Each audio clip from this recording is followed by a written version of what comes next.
Hello, cool cats and kittens. I'm sorry, that's the wrong intro. I'm Rob Reed, and this is the virtual Penguicon 2020 panel on writing for anthologies. Now, there's a lot of material I want to cover, so I do have a script. I'm going to really avoid reading verbatim from the script in a monotone like in class, so that, I can hopefully hold you guys' interest a little bit better. First question. Why would you want to write for anthologies if you write science fiction and fantasy? Well, there's several reasons. They're very common in the science fiction and fantasy market. There aren't really that many science fiction and fantasy magazines that pay pro rates anymore. There are, other indie markets out there.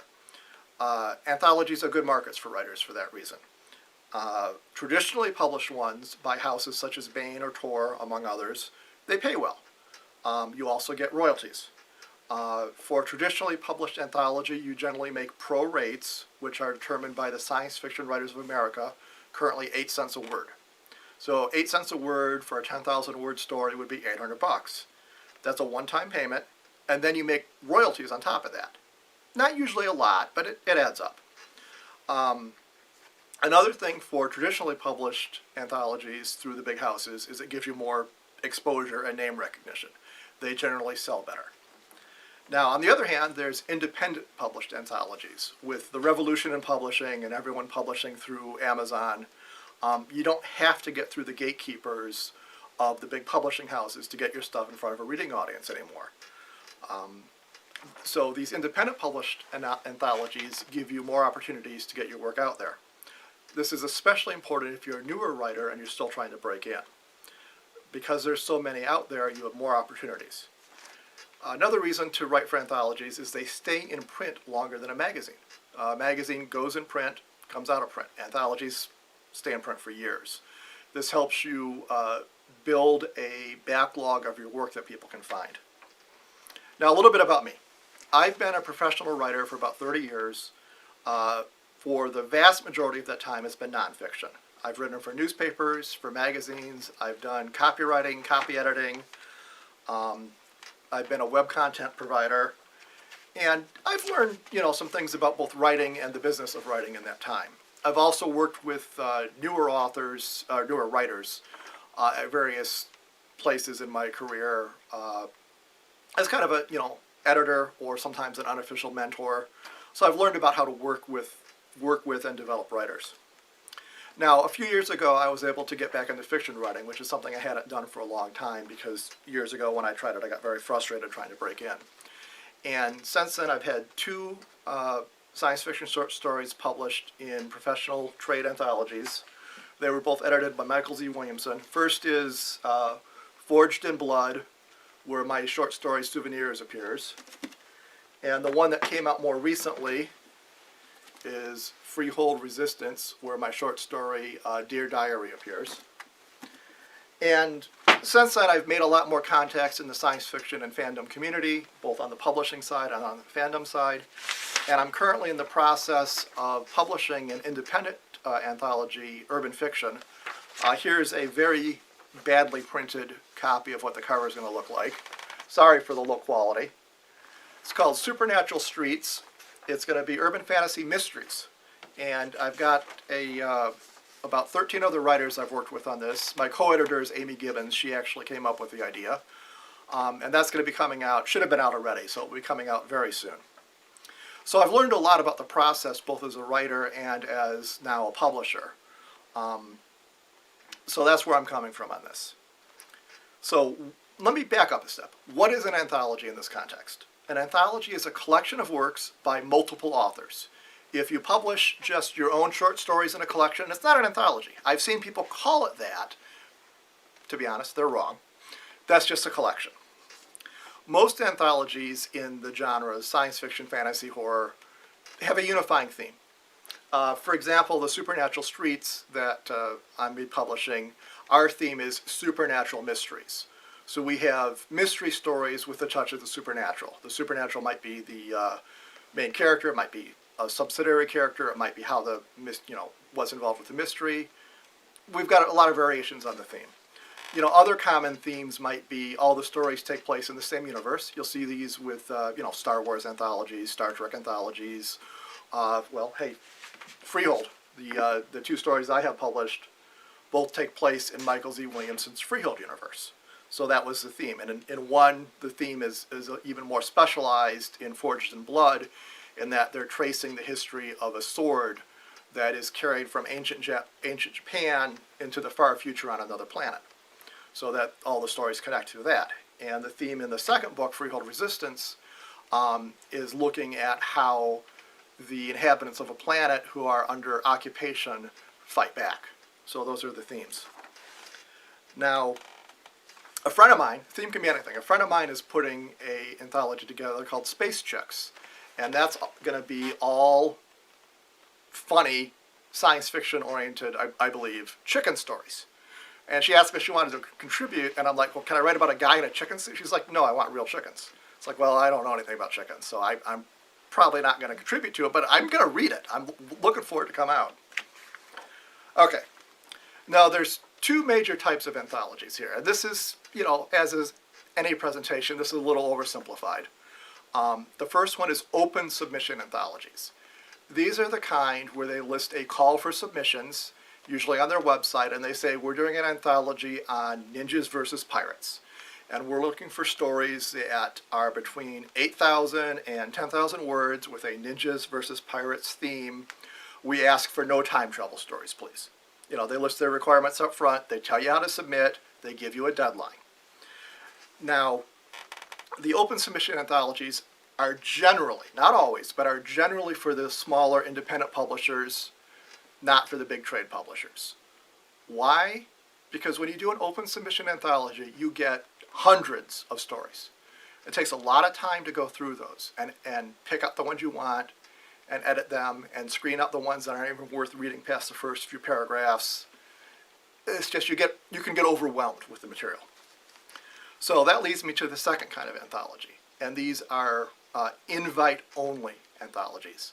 These are more common in the traditional publishing world. And what I mean by that is, if there's an anthology put out by a house such as Bain or Tor, odds are it was an invite-only anthology. And what that means is the editor had a stable of writers that they knew, they've worked with before, or they know who they are, they have some relationship with them, and they said, hey, I've got this great idea for an anthology, the publisher's going to put it out, we're going to call it Ninjas versus Pirates Forever, and it's going to be all about ninjas versus pirates, and I've got a list of 25 writers that I think would be great for it. We're only going to have 15 stories, but you want to have more writers that you pitch to contribute than you have story slots, and I'll get more into that in a minute. So then they contact those 25 writers, and they say, hey, Bain's putting this out, or Tor's putting this out, or whoever's putting this out. I'm the editor.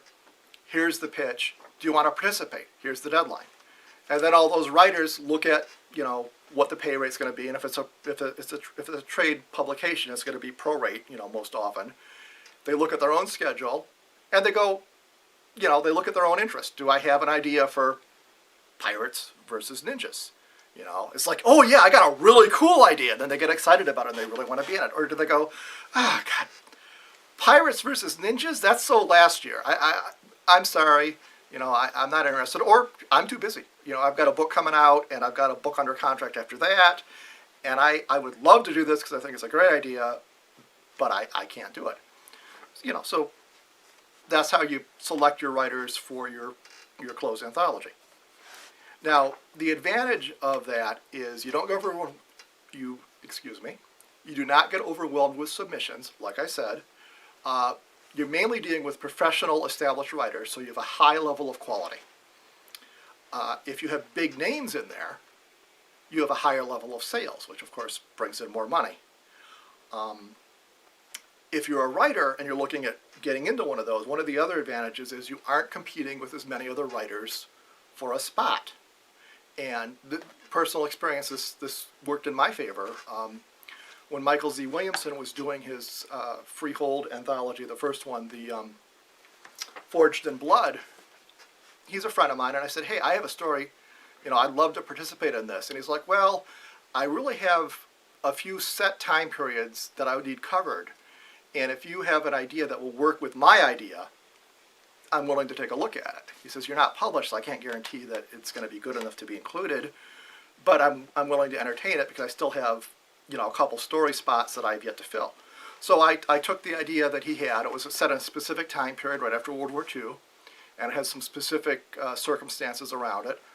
And I wrote a story, and he's like, hey, it needs a little work, but I can use this. You've got a good command of what I wanted, and you kind of hit, you understand what the anthology is about. You're familiar with the universe, obviously, and your prose is very readable. So yeah, if you can work with me on these couple things, I think I can use it. So we did some back and forth, and he actually really helped me rewrite the ending a couple times till we got what we needed, and it was in the book. Then when the second book came out, I said, hey, I'd love to participate in this, and he's like, okay. And here, he didn't have specific stories as much as a general theme. It's like, okay, it's an underground resistance against an occupying government. Run with it. And the first two ideas I had, and this, I'll talk more about this a little bit later, were things other people were already doing. And that's because they were the obvious idea. It was like, okay, what would happen here? And when you come up with an obvious idea, guess what? A lot of other people do too. So I came up with something a little bit different. It was very family-oriented. It's called Dear Diary. It's told from the point of view of a 15-year-old girl. And he liked it, and it was in. So that, in that case, I was able to get an invitation into a closed anthology, and it worked out to my benefit. Now, the anthology I'm publishing, Supernatural Streets, we're indie, but we're also closed. And I was able to do that because I know enough science fiction and fantasy writers who write urban fantasy. And specifically, I knew enough personally, or knew of enough who write urban fantasy with a mystery theme, that I could make a list and go out and contact them and pitch them the idea for the anthology and ask them to submit. The reason I didn't make an open submission is I didn't want 500 stories to go through. Plus, I picked writers who I knew were good and could produce. And when I say Amy Gibbons, who actually created the series or the book, did recruit the first 5 or 6 writers, and then I wound up taking over on most of the editing duties after that and recruited the other 8 or so. So it wasn't quite 50-50 split, but she did get it off the ground, and then I wound up kind of carrying it the rest of the way. So with open submissions, anyone can submit. The advantage is it's an easy way to break in because anyone can submit. The disadvantage is there's more competition for spots. We have 14 spots in Supernatural Streets. We could have gone to 15, maybe 16 on the outside, but that's a limit. If I would have made it an open submission, I would have had 200 stories to pick from, probably. The disadvantage of, not disadvantage of open submission, excuse me, I'm getting myself a little confused here. The disadvantage of writing for an indie anthology as opposed to a traditional publishing house anthology is it pays less. And I'm going to get more into payment later, so let me come back to that. Another disadvantage of going with an indie anthology over a traditionally published anthology is you generally have authors that are on a different point in their career. They're not the big names. They may be talented, they may have some following, but they aren't the top stars in the field, the ones that, who rolls off everyone's tongue. You got to market a little bit more to put up, to make up for that. Okay, let me get down to some of the nitty-gritty. How do you get a story accepted in an anthology? Whether or not it's an open submission and you're one of 200, or it's even an invite-only anthology, and they specifically asked you to contribute, you still are competing with other writers, because you do want to send out more story invitations than you have slots, just so that when people drop out, and that will happen, you have other stories you can use to fill the gaps. So the first thing you want to do is you want to meet the requirements. By this, I mean you look at the invitation, you discuss it with the editor. There's usually a hard deadline. Meet the deadline. It doesn't matter how good your work is if it's late. If it comes in past a certain date, they can't use it. Things have moved on past you. You've missed your shot. So meet the deadline. That's, in all writing in my 30 years, that's the most important thing. And I will admit, I don't always do that. And when I don't, it generally bites me in the butt. Meet the word count. If they say they want 8 to 10,000 words, don't turn in 20,000. Don't turn in 6,000. 8 to 10,000. Now, when I say meet the word count, there's the way that traditional publishers count words is different than when you run Microsoft Word and you do word count. They look at a fully formatted page done with certain specifications, and then they can divide it between a half page and quarter page there. And for every fully formatted page of words, that's X words. And off the top of my head, I should have looked this up, but off the top of my head, I can't remember what it is. But it is slightly different than if you're just running a straight word count by Microsoft Word. So that's just something to be aware of. And when I say meet the word count, a 10% variance is usually acceptable.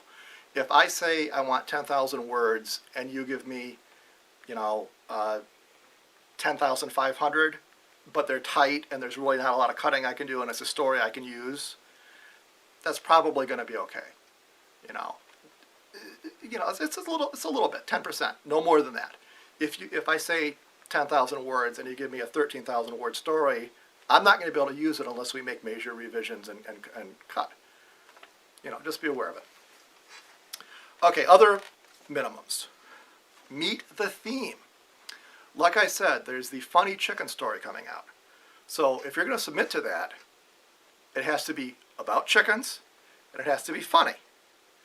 Do not submit a horror story about a bald eagle to a funny chicken anthology. Even if it's a great story, if it doesn't have funny chickens in it, it doesn't meet their theme and they're not going to be able to use it. Okay, that leads me to the next point. Have a great story. Now, I don't see you. I'm looking out at my wife who's running the camera for me. Hi, dear. And I don't see all of you, so I have to imagine you. And I'm imagining most of you are newer writers, like I am. I've only had 2 things published. And I'm imagining that you're, kind of still working on trying to break in. So at this point, though, you should have a pretty good grasp of your craft. So let me just go over some of the basics, though. A compelling story is something that is well crafted. It fits the theme of the anthology. The reader wants to know what's happening next. It shows mastery of the language, the use of language, the plot, the characterizations, the pacing.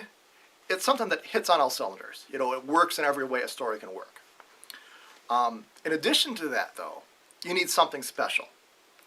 It needs to have something that will make it stand out among all the other, let me go back to ninja versus pirate stories. Okay?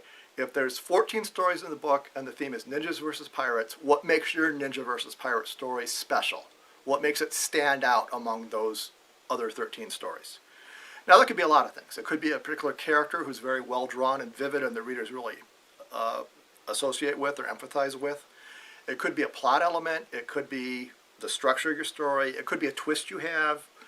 Don't overdo the Twilight Zone twist, but those can work sometimes. It could be just a different take on the material. There generally has to be something special to set it out from the other 13 stories. Now, once you've got that kind of mastery of the craft down, it gets easier. There's still things you can do to sabotage yourself, though. So let me talk about some bonus things that you can do to get more work, more invitations, more opportunities to get published. The first one, and this is underrated by a lot of people, be easy to work with. Okay? No one wants to work with a jerk. A lot of the work I've done in the last few years have been writing for magazines. And I get told by editors, you're really easy to work with. And to be honest, some of them will say, well, you need to work on meeting deadlines better, which I am working on. But other than that, they go, you're really easy to work with. You take suggestions well. You deliver what you say you're going to deliver. You're timely in your communications. If you are running late, you let us know. They go, you're easy to work with. We like working with you. Be professional. Meet your deadlines. Meet your requirements. Work with your editor. They've been doing this longer than you have in most cases. They know what they want. You can't necessarily read their mind and they can't read yours, but when you talk to each other and work together, you can understand each other better. Accept the feedback they give you. Accept the criticism they give you. If you're going to write professionally, you have to divorce your ego from the process.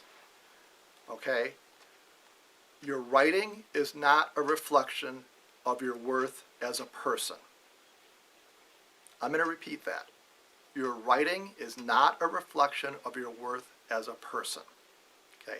Divorce your ego from the process. You will always be learning. You will always be improving. You'll look at stuff that you wrote now in 5 years and you'll see ways you can do it better. Divorce your ego from the process. So work with your editor. She'll give you suggestions. They'll give you feedback. They'll tell you how to make your story stronger, how to make it better, and how to make it meet their requirements better. Okay? Maintain good communications. Let the editor know when there's problems. Let the editor know when there's questions. If you don't understand something in the submission guidelines, if you don't understand something in the contract, if you don't understand an email exchange where you're going back and forth on a specific thing in your story and you submitted another draft and the editor's like, you didn't get it, ask for clarification. Okay? Express your concerns in a professional manner. Don't be a diva. I've worked with divas. Not on this anthology, thank God. But I have worked with divas in my career as a nonfiction writer, especially when I was an editor working with journalism students I was only a couple years older than they were, but I'd been doing it longer. Don't be a diva. And give your editor the benefit of the doubt. If there's some miscommunication or something you think is wrong, don't automatically jump to a conclusion and assume the worst on their end. Maybe you misunderstood a rights issue, and I'll get into rights in a minute. Maybe you misunderstood a criticism. Maybe you were expecting communication from them and it's been longer than it should have been and you're really getting irritated. Well, maybe the editor's daughter got sick and she had to take her to the ER and they're dealing with a family crisis and they haven't had time to return everybody's emails. So give them the benefit of the doubt. Okay, I'm going to diverge from the business aspect, which is mainly what I've been talking about, to talk more about story crafting. And I admit, I've got 2 published short stories, so I'm not going to lay myself out here as the expert. But I've been writing professionally for 30 years, and a lot of writing is writing. Writing clean prose, writing things people want to read. A lot of that does carry over. And as an editor, editing this anthology and seeing the stories that come in, I have seen certain issues that come up. And I worked with my writers, and in the cases where there were issues, we were able to mutually make those stories stronger. And it's one of those things that when you're the writer, and this is true for me too, when you're the writer, you don't always see the mistakes, or you don't always see the things that are in your head, that in your head you're filling in the blanks, but it's not on the page. And if it's not on the page, the reader's not going to see it. So, weak beginnings. Don't take too long to get the narrative moving. And I said narrative, not action, because if I say don't take too long to get the action moving, people are going to think, oh, I've got to blow something up in the first paragraph. No. But don't take too long to get your story moving. And I did that. In the first story I had published with Mike, I had too much day-to-day stuff going on. And he understood what I was trying to do. I was trying to establish her baseline normal before we got into the invasion and the changes. And he understood that, and he said, okay, I get what you're doing, but you got to do it in fewer words. Draw some vivid examples, make them to the point, and then move on. And that's what we did, and it was a better story because of it. The reader needs to be drawn in. They want to be compelled to see where this goes. And if you don't draw them in early, you're going to lose them. Okay, next problem. And I saw this in a few of the stories that were submitted to me. This is especially true if you're writing in an established world, whether it's a world that existed outside of you and you're contributing to it, or more often, if it's your world, you're contributing a short story from your established universe into an anthology that meets that theme. In this case, Supernatural Streets is supernatural mysteries, urban fantasy with a mystery element. So most of our stories, and this was kind of on design too, because we wanted to be able to cross-promote, most of the stories were in universes that the writers had already established. They already have novels out in these universes, novels or short stories or both. So they were introducing characters that, were out there already. The problem is that you cannot assume that the reader will be familiar with these characters.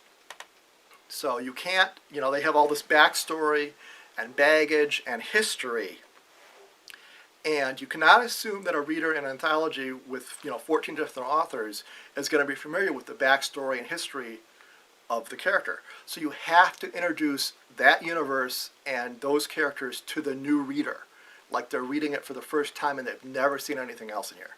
Now, obviously, that's not as true if you're writing, say, a Star Wars story, but in most cases, you're not going to be working with something like that. So you need to adequately explain the world. You need to introduce the character. You need to establish who they are, where they stand, what's unique about them. And you need to establish the rules of the universe. If we're doing ninjas versus pirates, and I'm just using that as an example, we need to establish that ninjas can turn invisible.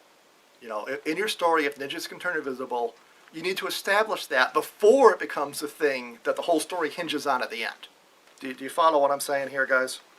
I think you do.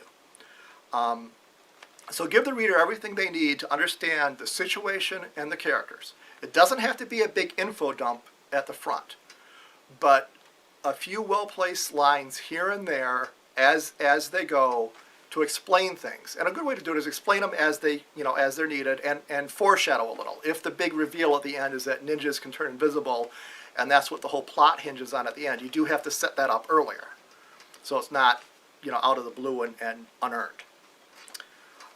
Weak endings. This is easy to do. I did this myself with the first story I wrote for Mike. My ending fell flat. I knew what I wanted. The problem was most of it was still in my head and it wasn't on the page.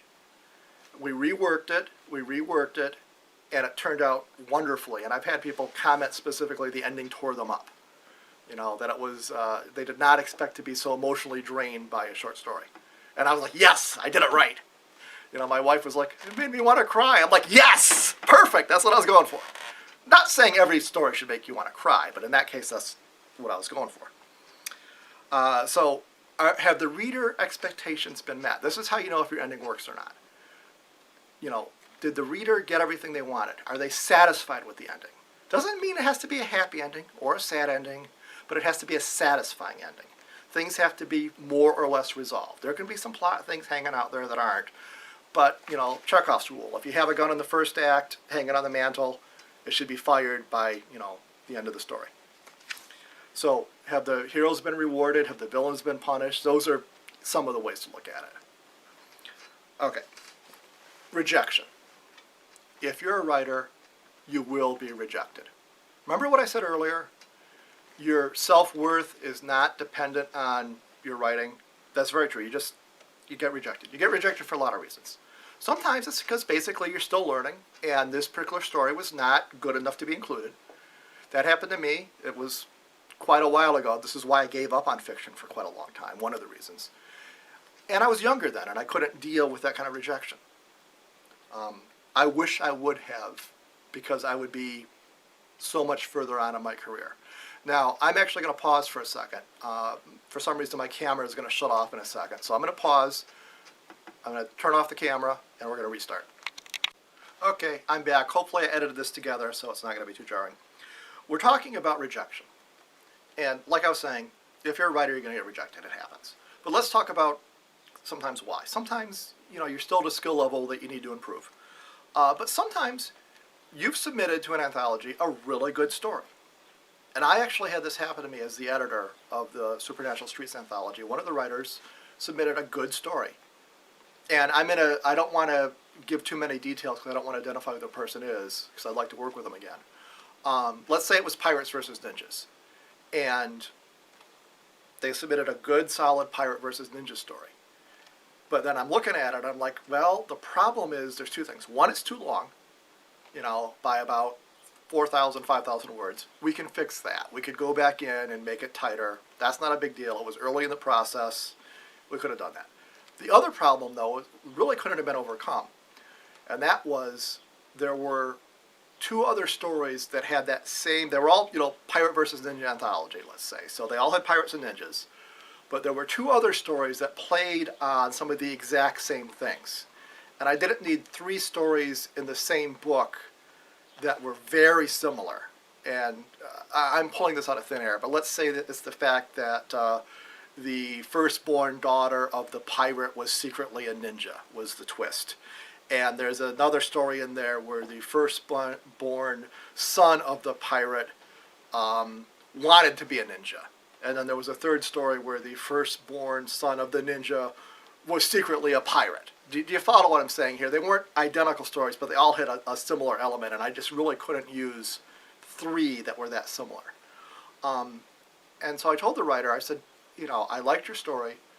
It was a little too long. We could work on that, but we aren't going to work on that because for this other reason, the fact that there's 2 similar, to 2 other stories that were all, came up with independently. There was no plagiarism or anything.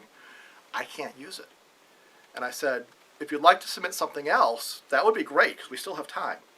And the writer wasn't able to do that. They had other commitments. They had other work they had to do, and they, pulled out, and that was fine. I'll work with that person again. I hope they'd work with me. I hope I was upfront enough with them to where they understand where I was coming from.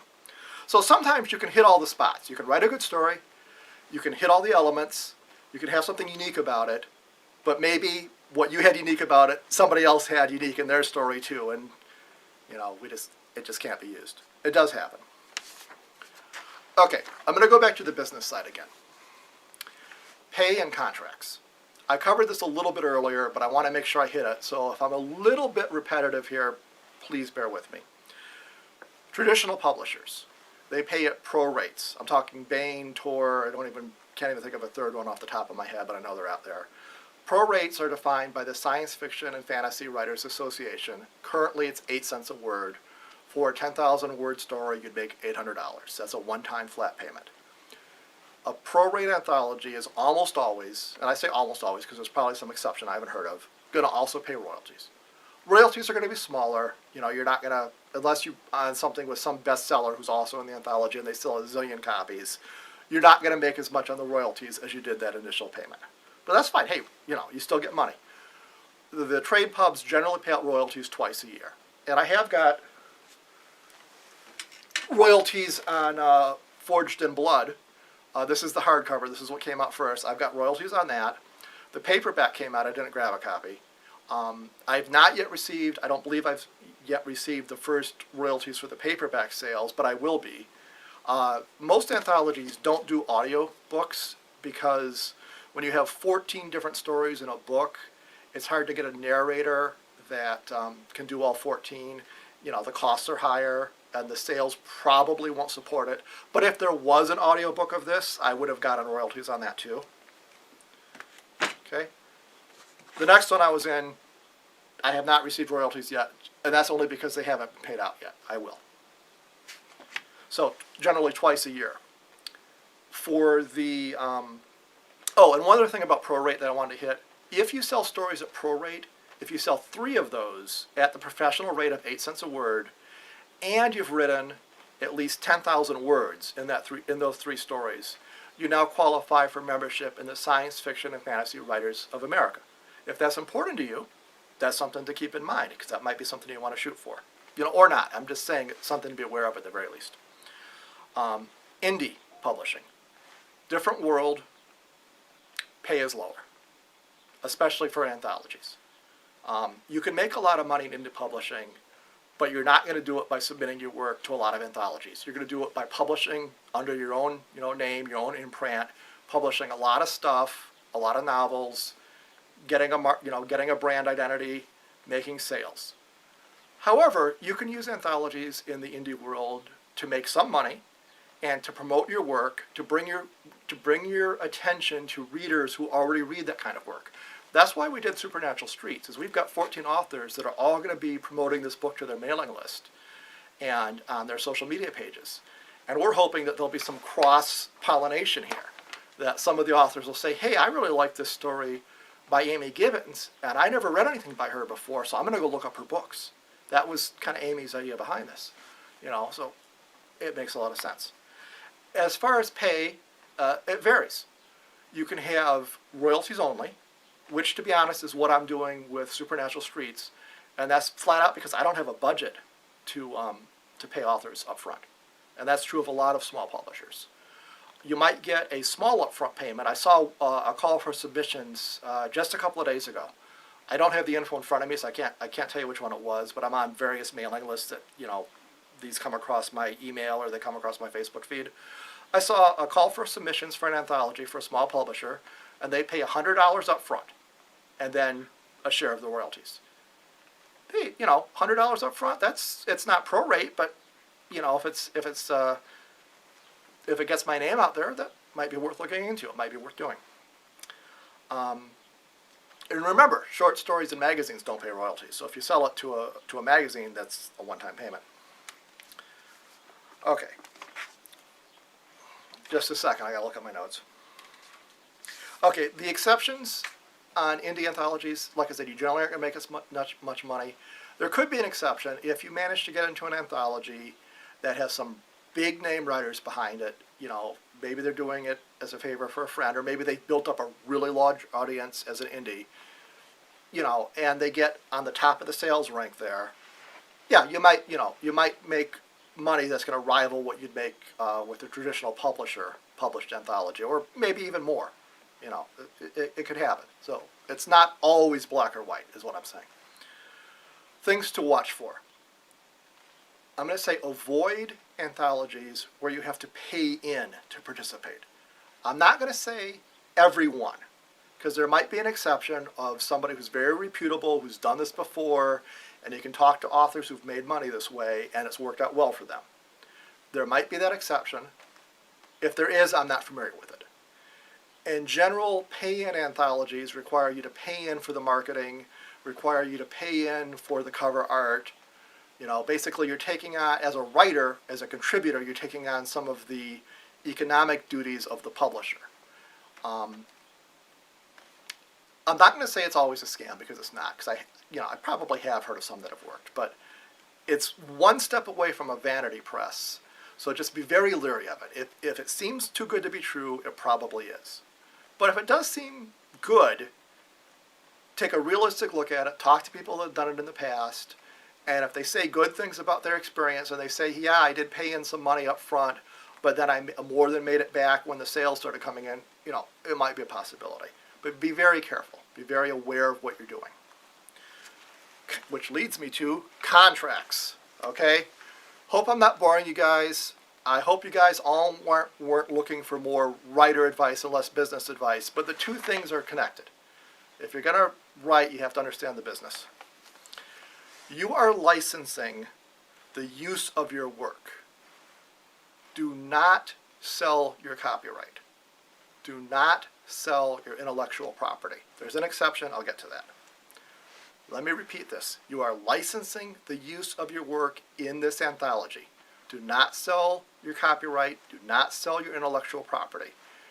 Be very, very wary of any contract that requires you to do either one.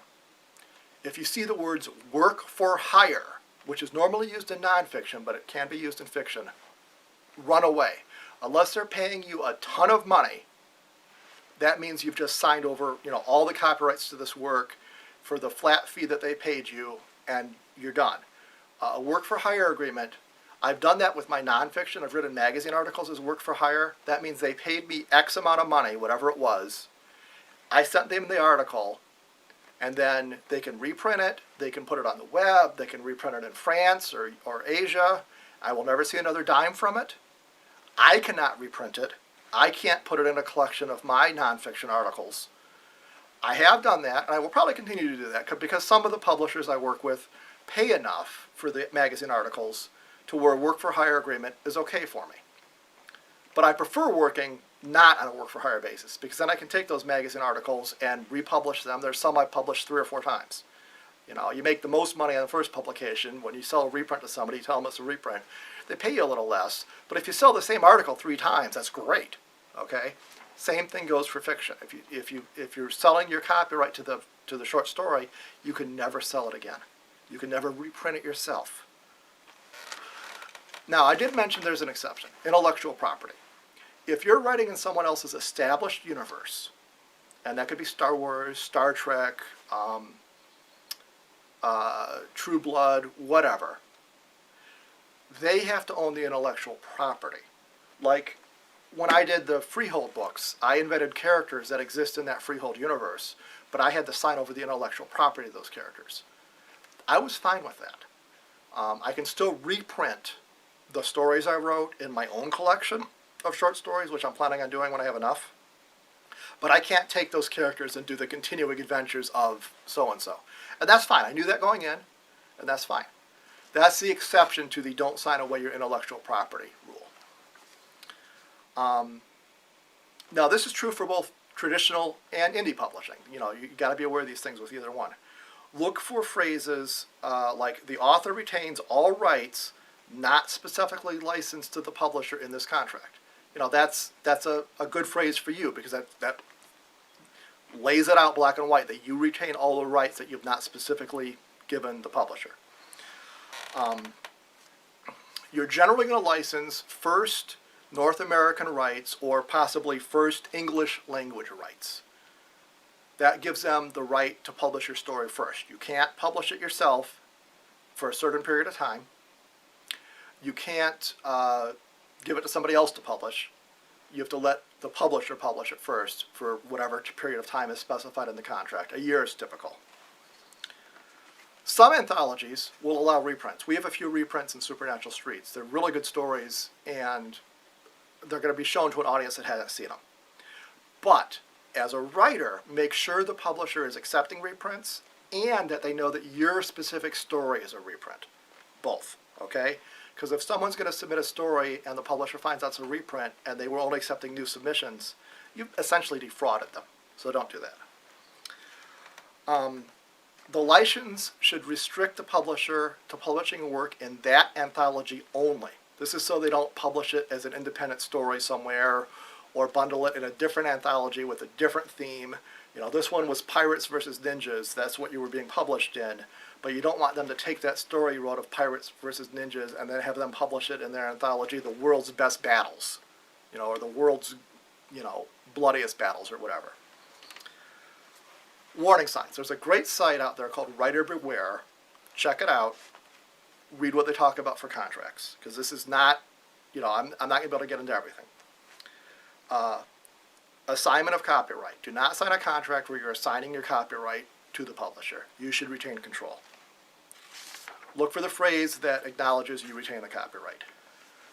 Do not give away other rights. You're licensing North America or English language rights only. If you're going to license your audio rights, make sure you understand that.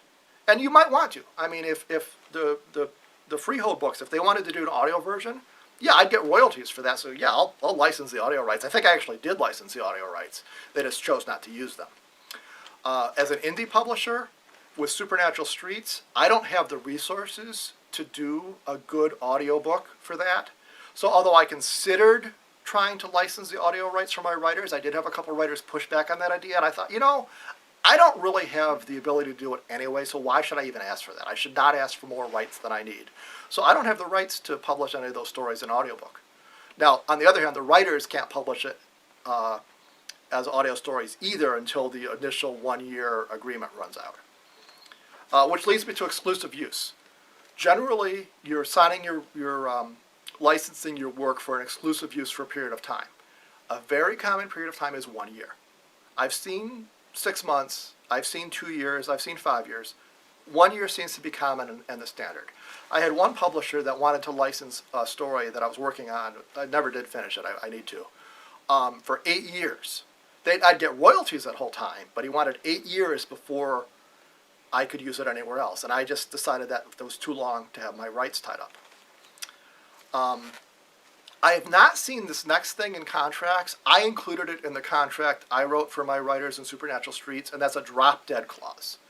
That means that if I don't publish this anthology by May 15th of 2021, a year from now, I, as the publisher, lose my right to use that license for that story. I put that in there because I have heard horror stories of science fiction writers sending stories in for anthologies, and years later, for whatever reason, they never get published. And meanwhile, those stories are still held up. The writers can't get their rights back. I mean, sometimes they were able to eventually, but it took years. So I included a drop-dead clause that if I don't publish by a certain date, everything automatically reverts to the writer. And I think more contracts should include that. So if you're looking at an anthology, ask if they'd be willing to include that. It doesn't necessarily have to be a year from now. I mean, I included that because I knew we're literally like a month out from publishing. So it's not going to be a problem. Even if they say 5 years, You know, if we don't publish the anthology within 5 years, you get the rights back. That's something. That's an automatic reversion to you. So that's something you might want to ask for. They might say no, and then you have to decide if you're willing to accept that or not.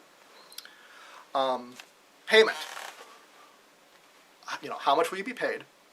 Is it a flat fee? Is it royalties? Is it both? When will you be paid? Are you being paid upon acceptance of the story? Are you being paid upon publication? Are you being paying royalties once a year or twice a year? Who's handling the money? When you're dealing with an indie publisher, that's especially important because there have been, they're rare, but there have been scams where the money never gets distributed. You know, people have been ripped off. The service I'm using for Supernatural Streets is called Bundle Rabbit, and I'm only recommending it because I've used it myself, and it was recommended to me by a friend who's used it a couple of times, and I looked into it and it seems legit, and I talked to the people running it, and they were very quick to answer my questions. For a 10% fee, you know, which they have to make their money somehow, for a 10% fee, they are handling and distributing all the royalties.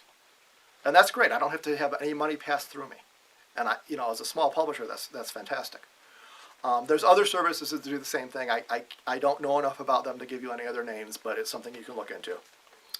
So in that case, when my writers look at the contract, who's handling the money? Oh, Bundle Rabbit. I'm familiar with them. That gives them a level of confidence that they can deal with me.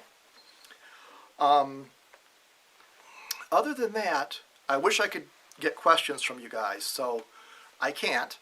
But if you post them in the comments below, you know, on the YouTube video, if I happen to be online when this airs, which I'm going to try to be, but I can't guarantee, I'll respond then.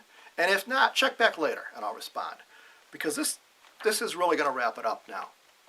I can't think of anything else that I can cover. The only thing I wanted to add is I did want to thank my writers for Supernatural Streets because the book should be coming out very soon and the only holdups left are on my end. So I want to thank them for indulging me, for taking the time to prepare this and do the video and do the upload for you guys at Penguicon. I'm taking time away for what I really should be doing, which is getting the book ready for publication. So everybody for Supernatural Streets, thank you. And all you Penguicon attendees, I will see you in 2021. I'm out.